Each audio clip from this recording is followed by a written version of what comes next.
Hello students, good evening. कैसे हैं आप सभी? तो जैसा कि हम लोग का क्लास 12 चल रहा था, इकोनॉमिक्स का सेकेंड पार्ट जो है इंडियन इकोनॉमिक्स, उसी के अंतर्गत आज हम लोग पढ़ेंगे कौन सा चैप्टर? थर्ड चैप्टर, जिसका नाम है इकोनॉमिक प्लानिंग इन इंडिया, यानी कि भारत में आर्थिक नियोजन। ठीक है, इस चैप्टर के बारे में हम लोग आज पढ़ेंगे कि क्या होता है आर्थिक नियोजन। ठीक है ना, आर्थिक नियोजन की क्या विशेषता होती है ना, आर्थिक नियोजन का क्या महत्व होता है और आर्थिक नियोजन के दोष। ठीक है, इन तीन टॉपिक्स को हम लोग आज कवर करेंगे इस चैप्टर के अंतर्गत। ठीक है, चलिए स्टार्ट करते हैं। फर्स्टली हम लोग देखते हैं कि आर्थिक नियोजन क्या है। ओके, आर्थिक नियोजन का अर्थ, मीनिंग्स ऑफ इकोनॉमिक प्लानिंग। आर्थिक नियोजन वह प्रक्रिया है जिसके अंतर्गत सरकार उपलब्ध संसाधनों, मानव, प्राकृतिक और वित्तीय का सर्वोत्तम उपयोग करके निर्धारित समयावधि में निश्चित लक्ष्यों को प्राप्त करने का प्रयास करती है। आर्थिक नियोजन क्या है? आर्थिक नियोजन में क्या होता है कि एक लक्ष्य निर्धारित किया जाता है। क्या किया जाता है? एक टारगेट निर्धारित किया जाता है, जिसको प्राप्त करने के लिए क्या किया जाता है? प्लान करके उसको प्राप्त किया जाता है ना। तो क्या है? आर्थिक नियोजन वह प्रक्रिया है जिसके अंतर्गत सरकार जो है संसाधनों का उपयोग करके एक निश्चित लक्ष्य को प्राप्त करने में जुट जाती है, और इसमें एक निश्चित समय होता है। देखो, इसमें क्या मेनली है, क्या है? एक निश्चित समय होगा और निश्चित लक्ष्य होगा, है ना।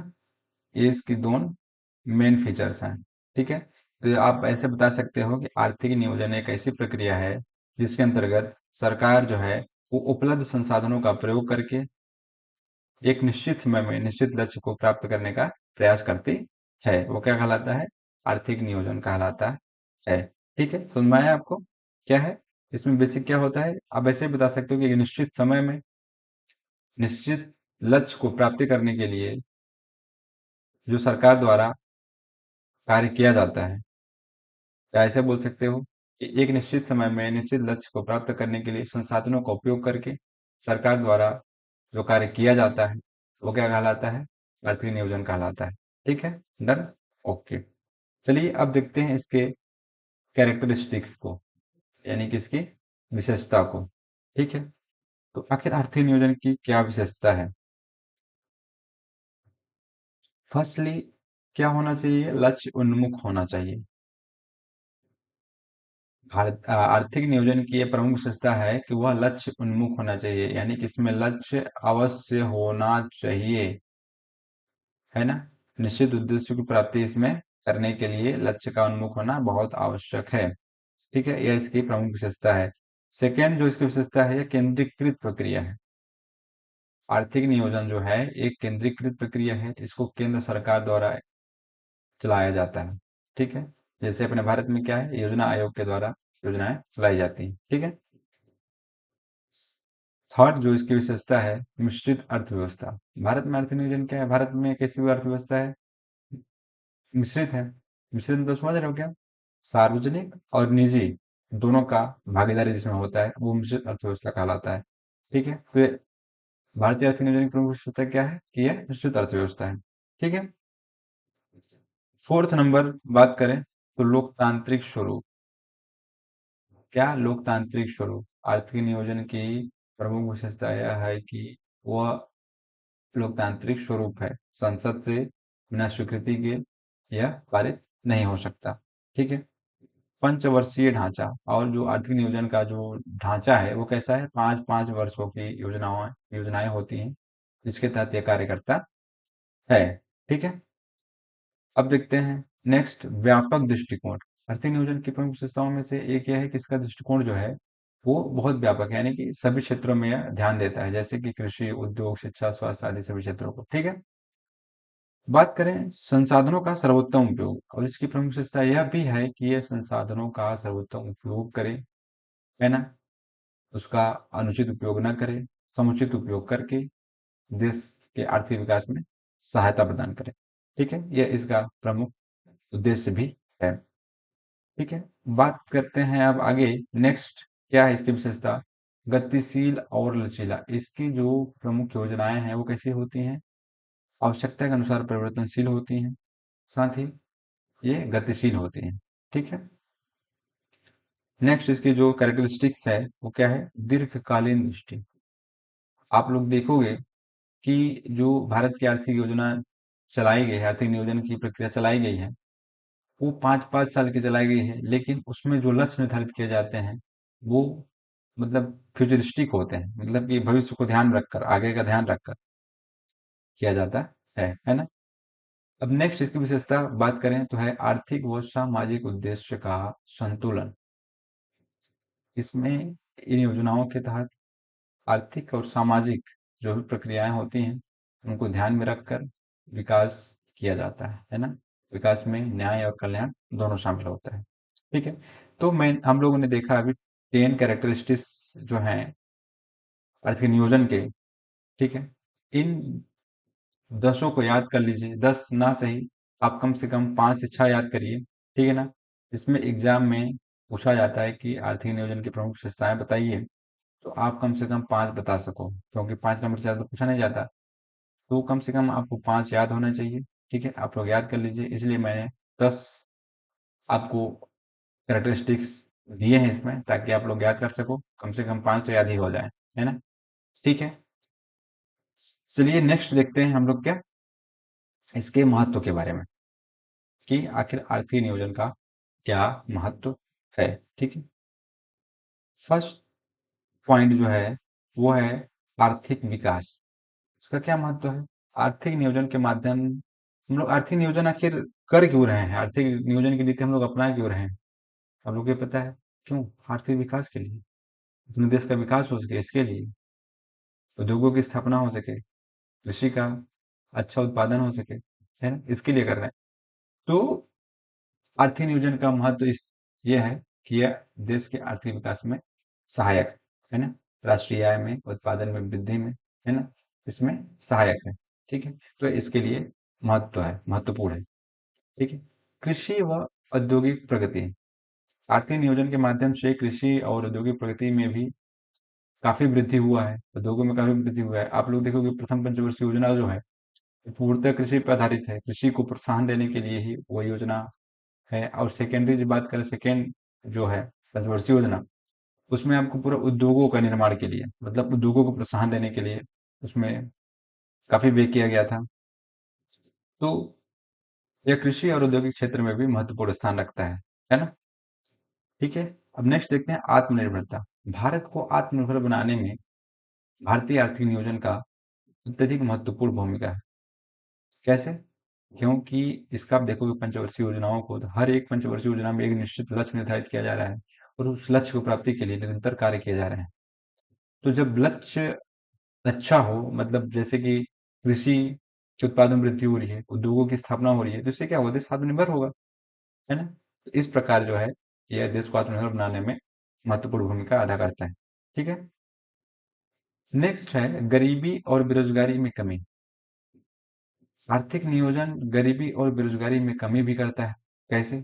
आप लोग देखोगे कि पंचवर्षीय योजना के माध्यम से हम लोगों का जो पांचवा पंचवर्षीय योजना था, गरीबी उन्मूलन, फर्स्ट में भी गरीबी उन्मूलन, है ना, बेरोजगारी की कमी, इन सब पे भी ध्यान दिया गया है अच्छे से तरीके से, ताकि इनकी जो गरीबी है उसको कम किया जा सके, बेरोजगारी को कम किया जा सके, है ना। इस तरह की योजनाएं चलाई गई।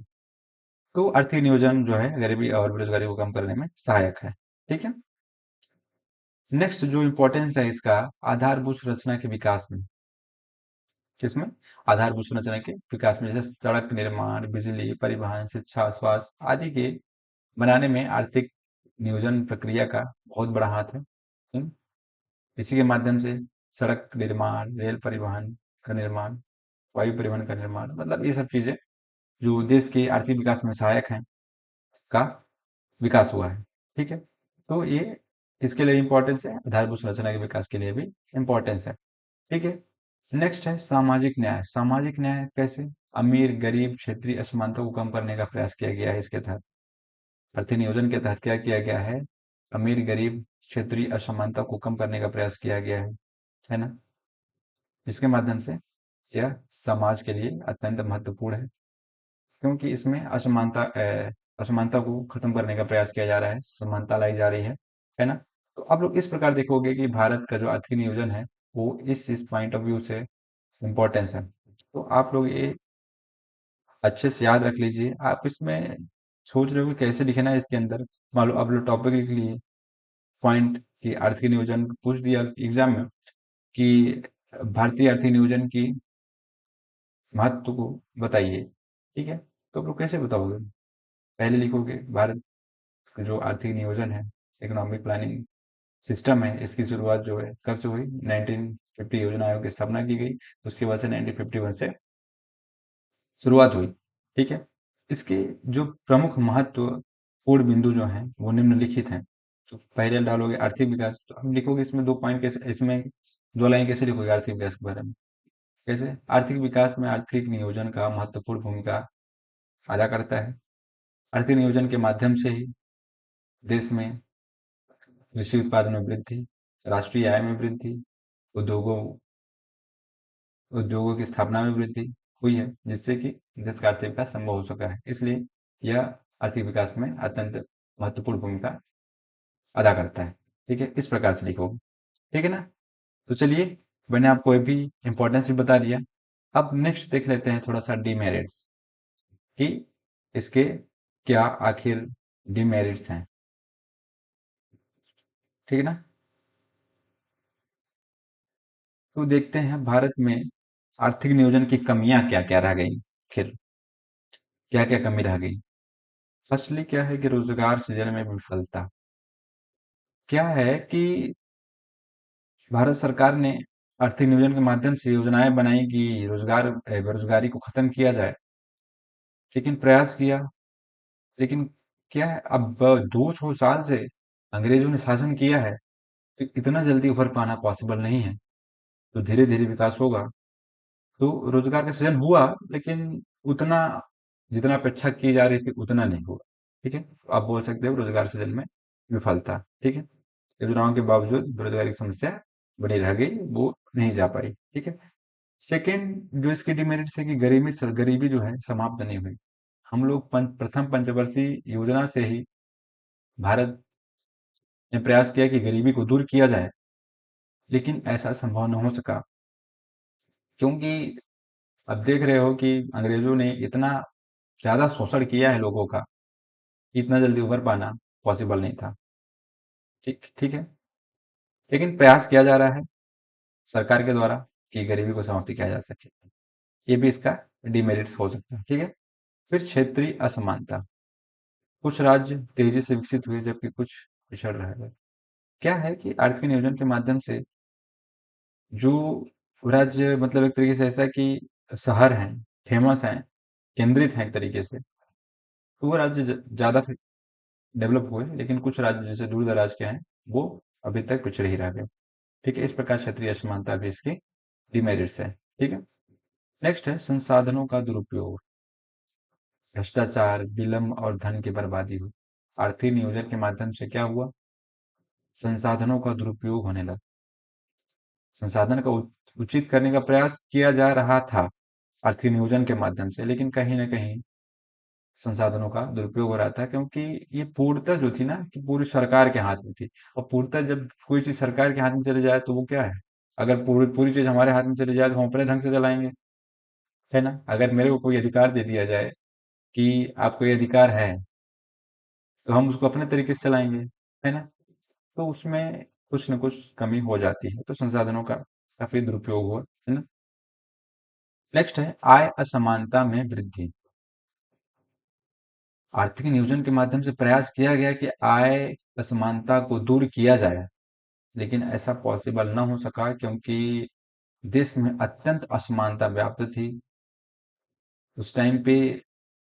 मतलब कि अमीर जो था और अमीर होता गया, और गरीब जो था और गरीब होता गया। इस तरीके से हो गया था। ठीक है, व्यक्ति प्रयास कर रहा था, लेकिन उस नीचे स्तर तक आदमी नहीं पहुंच रहा था ना। आर्थिक नियोजन का मेन उद्देश्य था कि असमानता में कमी की जाए। लेकिन क्या था कि आप जब तक नीचे स्तर तक नहीं पहुंचोगे तो कैसे असमानता में कमी की जा सकती है। आपने वहां से ऑर्डर दे दिया कि यहाँ ऐसे कर दिया जाए, यहाँ लोग कुछ कर ही नहीं रहे। ऐसा असमानता नहीं हुई। ठीक है, इसमें वृद्धि ही हुई। ठीक है। नेक्स्ट बात करें जनसंख्या वृद्धि की चुनौती। एक जो गंभीर समस्या बन के उभरी, जनसंख्या वृद्धि, क्योंकि तेजी से बढ़ती आबादी योजनाओं के लाभ को कम कर दिया। सरकार योजनाएं बना रही थी कि देश में जो भी कमियां हैं, जो भी आर्थिक विकास की कमियां हैं, उनको दूर किया जाए। लेकिन ये जो जनसंख्या है ना, ये रुकने का नाम ही नहीं ले रही है। जनसंख्या निरंतर वृद्धि होती जा रही है। अभी आप लोग देखोगे कि 135 करोड़ समथिंग जनसंख्या हो गई है ना। तो कैसे सरवाइव कर पाएंगे, इतनी ज्यादा जनसंख्या हो गई है, जगह कितना कम है। अभी किसानों के पास खेती के लिए 2 एकड़ भी जमीन नहीं है एक किसान के पास। बताइए। अभी हम ही लोग हैं, हम लोग के पास कितना जमीन है? कुछ नहीं। है ना। जो रूरल एरिया में है थोड़े, उनके पास तो कुछ है भी। जैसे हम लोग रूरल एरिया में है, ग्रामीण एरिया में तो 1 आध एकड़ है मैंने हम लोगों के पास। लेकिन जो शहरों में है उनके पास 5 डिसमिल है बस। घर घर है, जमीन वगैरह कुछ नहीं है। बताओ। किसी के 5 डिसमिल, किसी के पास जमीन ही नहीं है, किसी के पास घर ही नहीं है। ऐसा सिचुएशन है। उसको दूर करने का प्रयास किया गया था, लेकिन ऐसा वास्तविकता में संभव नहीं हो पाया। तो ये इसकी कुछ कमियां हैं। ये कमियां आप लोगों को याद रखनी है, ये एग्जामिनेशन में पूछा जा सकता है। ठीक है। तो आज के क्लास में हम लोग इतना ही पढ़ेंगे। नेक्स्ट क्लास में हम लोग इसके आगे इसके उद्देश्य के बारे में पढ़ेंगे, है ना, पंचवर्षीय योजनाओं के बारे में पढ़ेंगे। तो ये क्लास आपको कैसी लगी तो कमेंट करके बताइएगा। और मैं एक क्लास 12 की जो इंडियन इकोनॉमी है इसको कंप्लीट करवाने का प्रयास करूंगा कि ये जल्द से जल्द कंप्लीट हो जाए। ठीक है। और मैं काफ़ी लॉन्ग वीडियो भी नहीं बनाना चाहता, क्योंकि इससे काफ़ी बोरियत फील होता है पढ़ते पढ़ते। ठीक है ना। तो हम लोग धीरे धीरे करके पूरा सिलेबस कवर करेंगे। ठीक है। आप लोग अगर वीडियो अच्छा लगता है तो इसको लाइक और शेयर करिएगा अपने दोस्तों के साथ जो क्लास 12 के बच्चे हैं, उसे शेयर करिएगा। ओके।